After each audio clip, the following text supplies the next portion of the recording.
And here we are again with an anti-stick effect challenge. Last time I did it with 1/4 of a teaspoon. Now I'm going to try it with 1/2 of a teaspoon and see if it works. I'm using a frying pan about the size of my hand in case you want to recreate the effect. I'll let the frying pan heat up.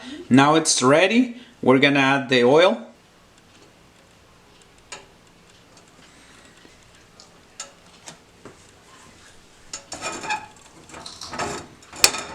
If you see smoke coming out, remove it from the heat and then put it back on. We're gonna try it with a fried egg.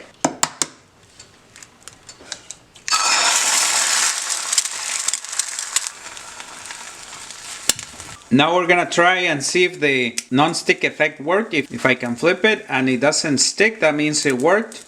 We'll see right now.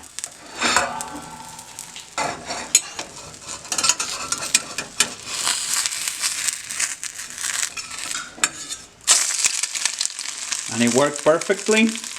This way you can give the non-stick effect to your stainless steel frying pans.